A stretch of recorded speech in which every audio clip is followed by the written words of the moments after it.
Welcome to the Leah Darrow podcast. I'm Leah, your mindset coach, mom of 7, and biggest cheerleader for chasing dreams and raising babies without losing your mind. So let's go ahead and get started. We are back. Yes, it is the first episode in a very long time. I don't know exactly, but it's been at least 7 months. I started this podcast in early 2024. It was my big goal. We're going to start the new podcast. We're going to be talking about mindset and personal development and just everything that personal development involves, which is just a lot of stuff. That was the plan. I put up a couple of episodes. They were fun. They were good. I liked them. It was moving in a good direction. And then boom, I almost died. So that's what we're going to talk about today. Let's talk about what happened in 2024 that made everything literally flip upside down. I was in the upside down in 2024, and I'm going to share that with you today. We're going to go over all the things, the behind the scenes of what really happened, the things that I did not put on social media just because I could not deal with a million people and their thoughts and ideas in my comment section. So we're going to go over it today. You're going to get the full story. So let's go ahead and get started. Okay. So what happened? Let's see. Well, on April 30th, I started feeling not so great. And I had just thought I'm starting to feel a little run down, go pretty hard with some work that I was doing. I was doing a lot of filming. I was here in the office. I have a new office right now. I was in my office and I was doing a lot of recording. I was redoing all of my courses, Motivated Mompreneur and Power Made Perfect. And I was re-recording them so they could be a more on-demand experience. I was in the office early mornings because that was the best time for me to then have the day with the kids and the family and the farm. And I just thought I was run down because I had spent quite a few days in a row doing that. And I was tired. I was 22 weeks pregnant. I'm still in that nice second trimester, like feeling good, lots of energy. So I was like, I just need a rest. But the rest didn't really help. And then I started having a fever, and that fever came with some, what I thought was Braxton Hicks. So obviously anytime you have a fever when you're pregnant, it's like, whoa, hold on a second there. You want to check in with your people. So I did. I called my doctor and I let them know. They were like, why don't you come in? So I was like, okay, let's do that. And right before I came in, I actually had a little bit of spotting. So I thought for sure we were losing the baby. Previous to being pregnant with Sly was my 9th pregnancy, but I had lost pregnancy number 7 and number 8. I had 2 miscarriages with those 2 babies. Those were girls. I lost both of my girls in late first and then early second trimester. So I had these miscarriages and I just thought, oh my gosh, I'm having another miscarriage. And maybe this miscarriage has a fever with it. But I assumed that's just what I was dealing with. It was not, my friends. It was not what I was dealing with. But I didn't know at the time. We get to the hospital. I went straight into labor and delivery, into their triage. Got right in there to Mercy in Springfield, Missouri.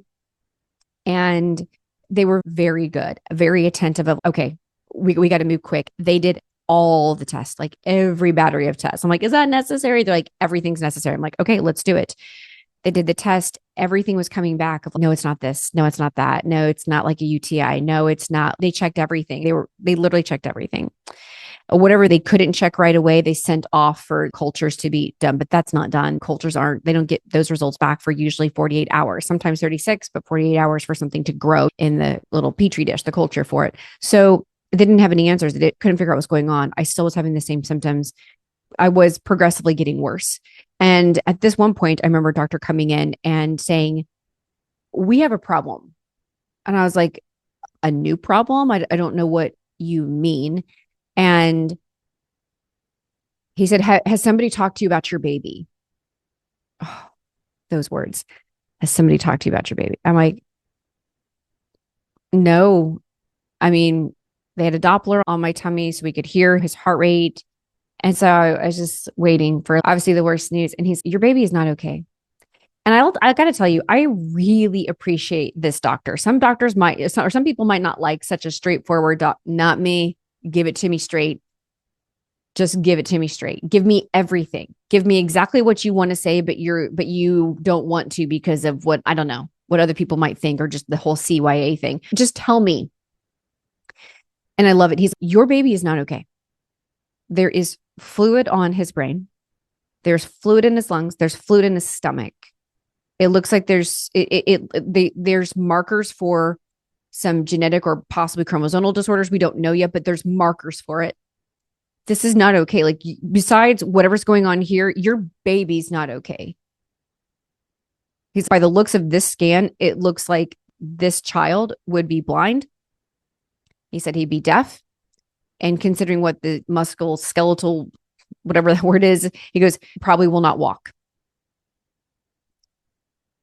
And I remember Ricky's my husband, Ricky and I were just staring at him like, oh, okay. So right there, everything changed with, okay, we didn't even know what was going on. At this point, still nothing's going crazy yet, but I was just like, we have things to think about. I remember just saying that, like, we'll figure that out later. Okay, he's blind. Okay, I'll be his eyes for him. Okay, he's deaf. All right, if I don't know, can I learn sign language if he's not blind? Like, I will do whatever. I will do whatever. He can't walk, I'll carry him. We'll do whatever to make this happen. But this is my baby, and we're going to protect him. From there, things progressed really quickly. Like, it went from everything's not great to you are literally actively dying. And that's what happened. I just kept getting sicker. And they were like, we're going to need to deliver the baby. We're going to have to deliver the baby because they couldn't figure out what was going on. They didn't know if me being pregnant was what was killing me.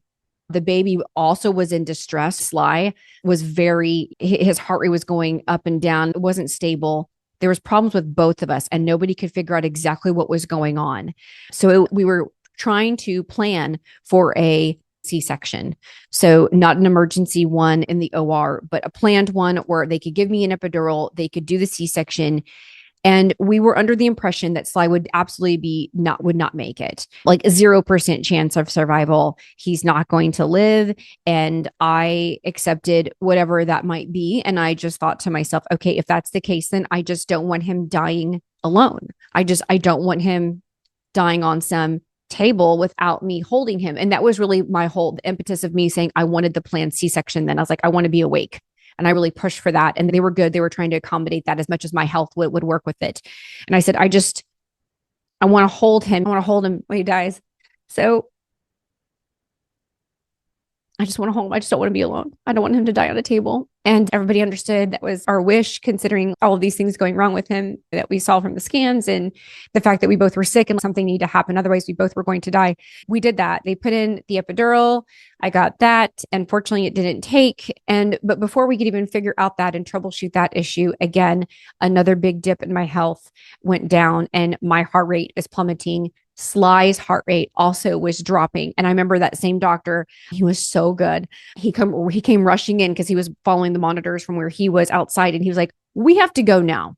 And I remember the anesthesiologist was like, no, I think I can make it work. And the OB doctor was like, no, we go now. Like, we have to. And I remember him looking at me like saying, we need to go now. And I was like, take me now to the OR. Take me now. And thank God, like, I gave clear consent. I was like, go. They took me, like, when I say immediately, it's unreal. It's like that doctor had his hand on my bed. And when I said go now, he was pulling the bed out into the hallway. And I went immediately. It was crazy. I went immediately to the OR. I'm looking over at Ricky. Our priest was there too. And I don't remember much. I remember just being wheeled out, getting into the OR. I remember everybody was working obviously very quickly. They were putting my arms out, strapping them down, getting me all ready for the surgery. I remember I looked over and there was this nurse and she was right there with me on my left side. And I remember looking up at her laying on that table. And because I knew at this point, I assumed Sly was not going to make it based on everything what was going on and what we were told. And I remember looking at her and just saying, look at me. I said, when they deliver my son, I was like, will you please hold him so he doesn't die on a table alone? And she was so good. She goes, I promise. I said, promise me that you won't let him die without being held. And I woke up back in the recovery room, the room that I was at previously, and I saw Ricky at the foot of my bed, and I just said to him, what did you name our son? And he said, Sylvester Simeon Soldini. I said, okay. I love it. I love that name. I love Sly. I love that name. And the next thing I said, is he alive? And he said, yes, he's alive. And I was hell bent on seeing my son immediately. And my nurse, I think I have this correct, Danielle, I believe she was there with me. She was like, you cannot leave this room. You're not in good shape. And trust me, she wasn't just doing protocol. It was very clear. I was not in good shape. Sly had been saved by the C-section.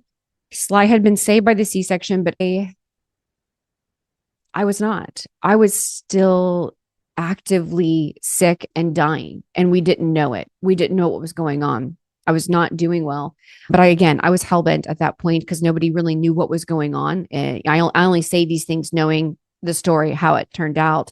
But I just want to see him. I just want to see him. I begged them, please, just let me see him in the NICU.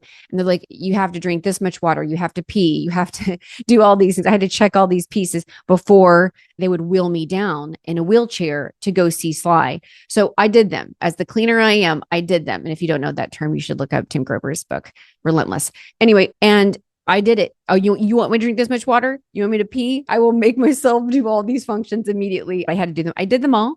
They wheeled me into the NICU.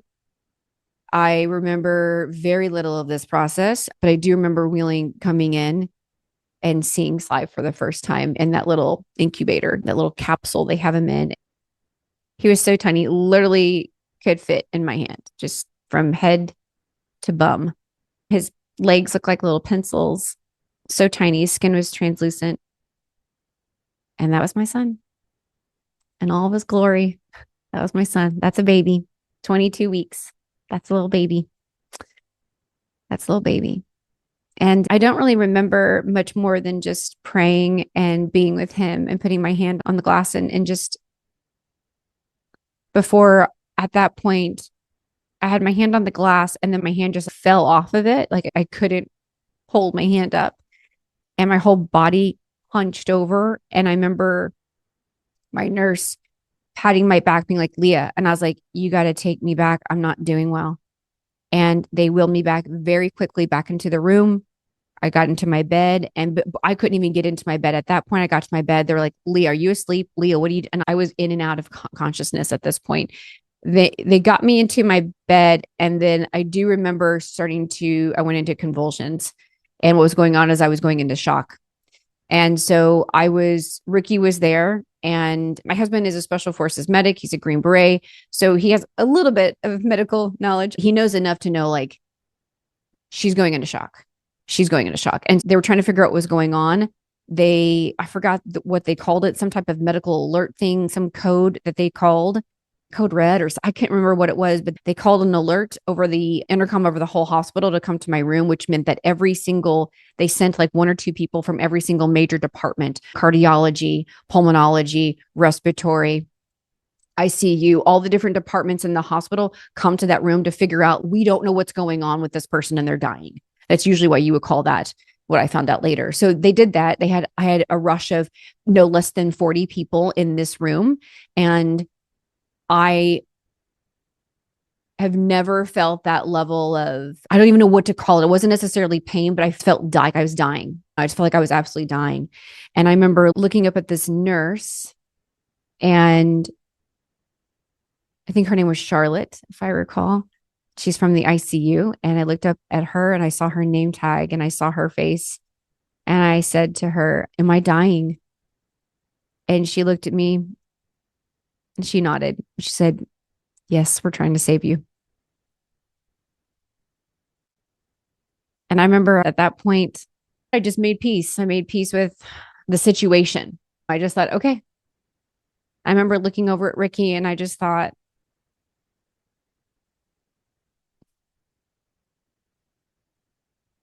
God will take care of him. He's got to raise these kids.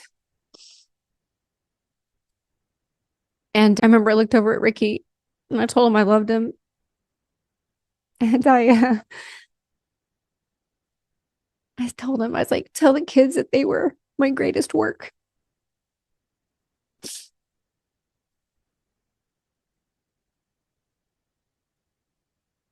And I lost consciousness after that. From what I was told, I was in sepsis. I had sepsis. I was in septic shock, technically. And I don't know quite exactly what happened or what they did to me, but they got me to a stable place. There's quite a bit of blood transfusions and other things that they were doing with medicine to keep my heart rate from dropping so low and just stopping. I woke up in the ICU and I spent the next almost 2 weeks in the ICU before I was discharged and dealt with the reality that I had a baby in the NICU born at 22 weeks and 4 days. I had another scare in the ICU again with my health because my kidneys were just not online. They were just not working. They were shutting down. The numbers were all getting worse from every lab that they did every single day. They were doing everything they could to get them going, and they just weren't for whatever reason. I was there in the ICU and just trying to get everything working again, and it just really wasn't. Maybe the next day or the day after that, a team of doctors from infectious disease, from the OB, the same doctors who saved my life, the ICU doctor, they all came in as a team and they said, we found out what was wrong. We found out what was making you so sick. And Ricky and I are there on the edge of our seat. What was it? And they told us, you had listeria. And that is what was killing you and your son, because it's a blood pathogen bacteria. And it gets into your blood. And of course, you being pregnant and having a placenta, you have a lot more blood going on. And that's why it was making you so sick and Sly so sick. They told me if you would have walked in to the triage 1 hour later, we would not have saved either you or your son. That was that serious. It was minutes. You were saved by minutes. I just sat there at that news for a while with a lot of questions of like, how did I get listeria? How do you get? I wasn't eating any of the things that they say that you shouldn't eat when you're pregnant, like the deli meats and even raw milk. So how did I get that? So no, unfortunately, there's been a listeria outbreak in the United States in 2024. And the map is crazy when you see the cases of where it's hit. And in Missouri, where it has happened, I live in the Missouri Ozarks on a farm, by the way. And so there was this listeria outbreak, and I was one of the few people who got it. And I was also one of the few people who lived. Listeria usually kills pregnant women and older people, like 65 and older. Those are the two demographics of ages or situations, whatever you want to call it, that it did like listeria real bad. And Sly and I survived. We don't know how I got it. I have a guess that it could have been on a salad I had at a restaurant a day or two before. But somehow I ingested something with food that gave me that. So it was listeria that caused that whole thing, which just is wild. I'm really happy and really grateful for everybody who worked so hard to figure out that mystery for us, to figure out what was going on. And then from there, it just became me trying to get my health and my kidneys back online and to be working. It took a long time. We're 7 months out, 8 months out now from that. And they're still a little rough. My levels are good, but I've still been having a little bit of issues trying to get them healthy again. That began our journey and that whole process of spending 199 days in the NICU. I tell you, I remember writing down in my journal here, I'm going to read it because I have it up here. I wrote this.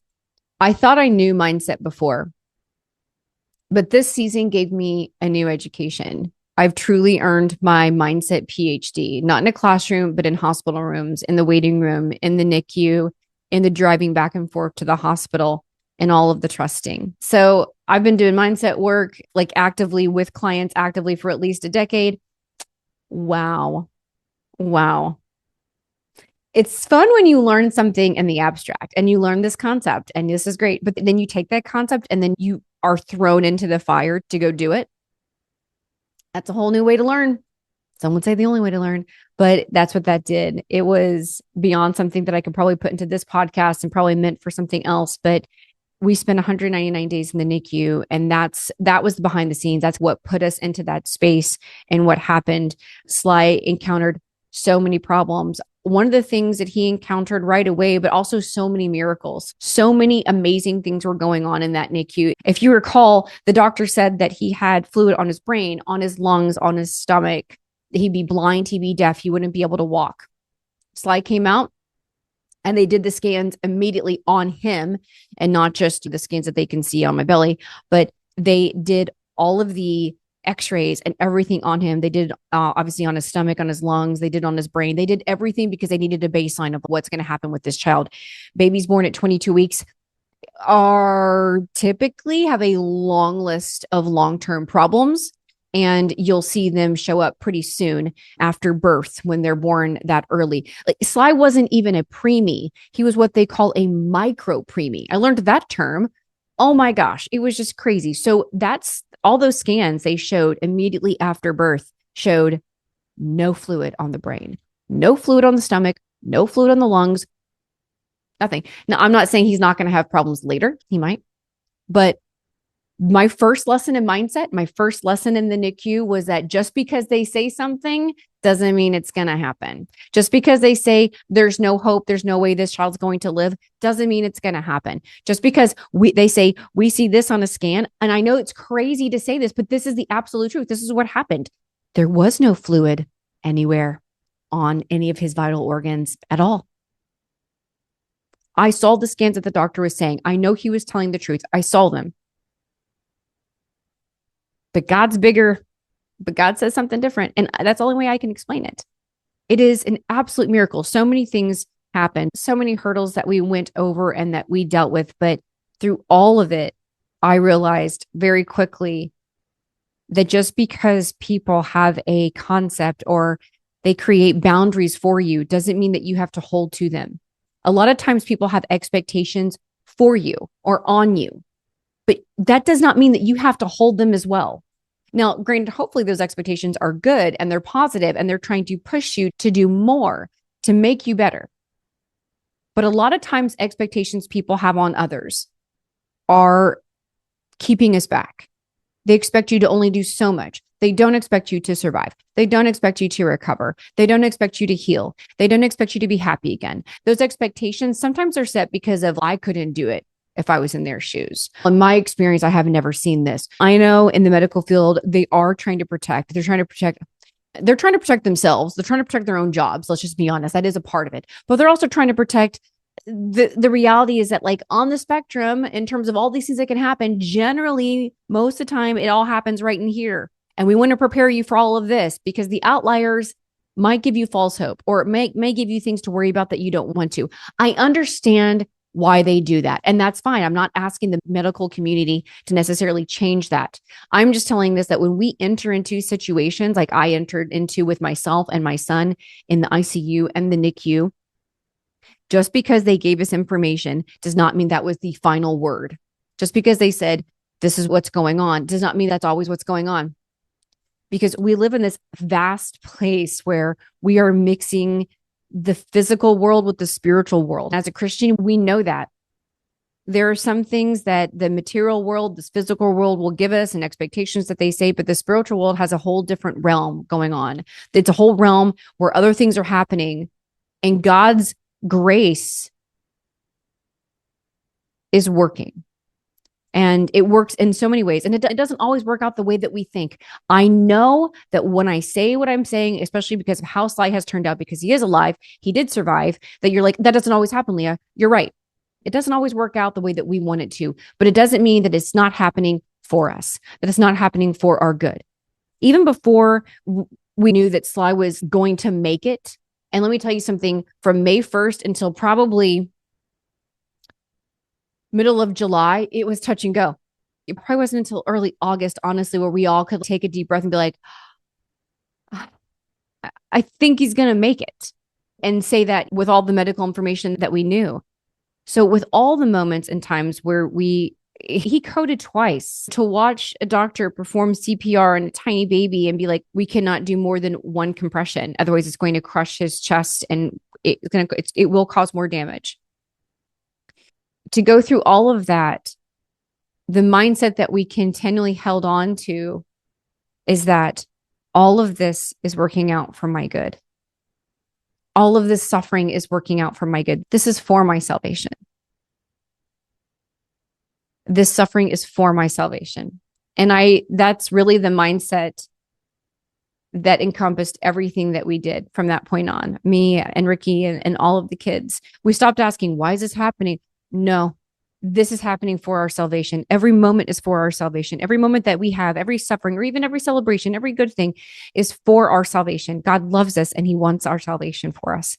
And so that was the mindset that we had. And that's the mindset PhD that I think I walked away with in the NICU of like, okay, everything that I've taught in all my programs is 100% I'm being put to the test. Will you really do it?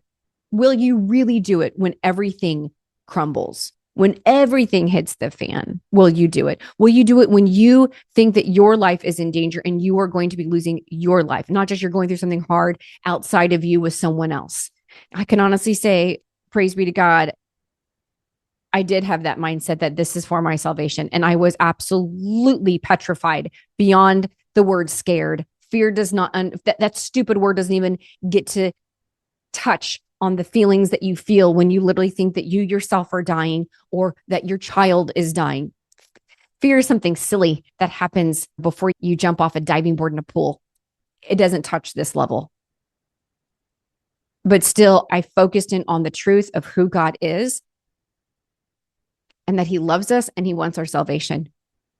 And if you've followed me at all for any length of time, you'll know that I always say this phrase. It's the mantra I live by, and it's based off of scripture, Romans 8:28, which is, and we know that in all things, God works for the good of those who love him, who have been called according to his purpose. And so I take that scripture and I've used this phrase of everything is always working out for us. I say this to my kids. I say this to Ricky. I say this to all my clients. Everything is always working out for us. And I say it over and over and over because it is. Everything works out for us. God is taking care of us. God is taking care of us.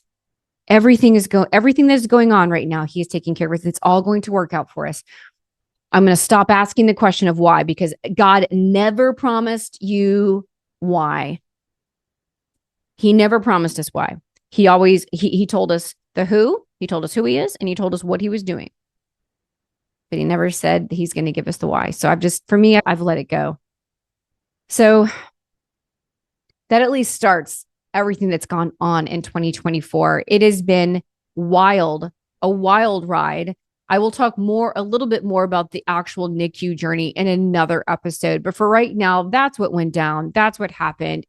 Oh, the stories I have to share with you are literally like, they will give you goosebumps because of the goodness of humanity that came to our aid in this moment. The things that you never thought would ever happen. Like I couldn't even imagine the things that happened, but God made them happen. And not just with Sly, which he did, and in my own health and in our family and taking care of us, but in how other people came and took care of us in such special ways that I couldn't believe it. It could have been a book in the Bible of, oh, and there was this family that had a child who was very sick.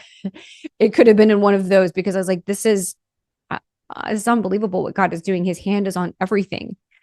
So it has just been an absolute wild, amazing ride that we've been through. 199 days in the NICU with Sly. He was discharged on November 16th. So happy about that. He is home now, and we are living our life with a little newborn boy and trying to figure out how to function as a family of 9 and how all of that works. Plus, there are some medical complexities to Sly. Not a lot, but there are some.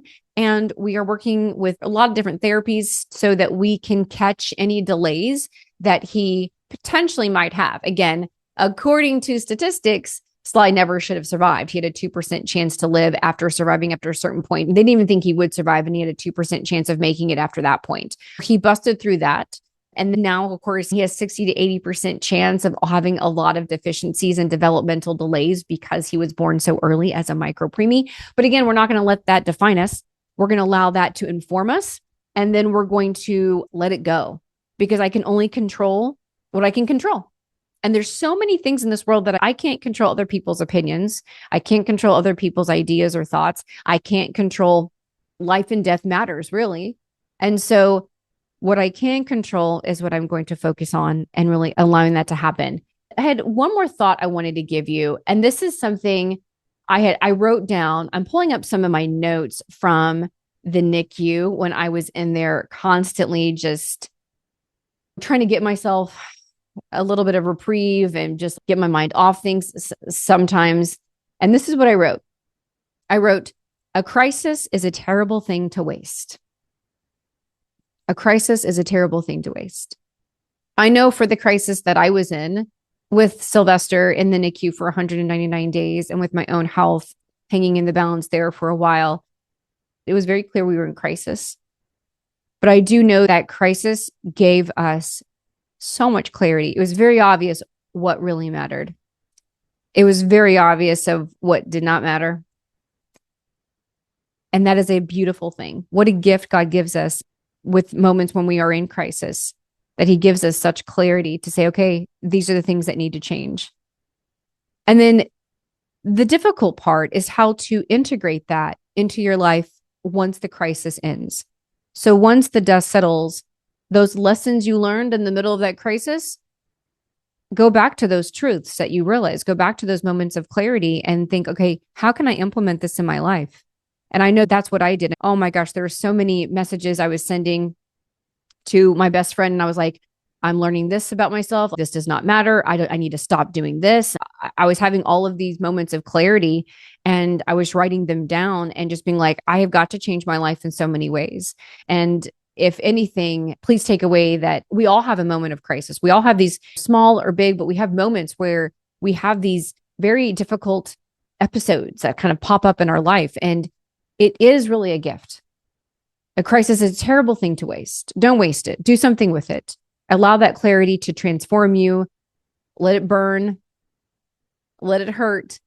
And then do something good with it. We'll go ahead and wrap it there for this episode of the Leah Darrow podcast. Thank you so much for joining. Thank you so much for listening to my heart about the story with me and my son, Sylvester. Please keep following along. And if you don't mind, give me that 5-star review. I would love it so much. It really helps out. And remember, everything is always working out for us. We'll see you next time.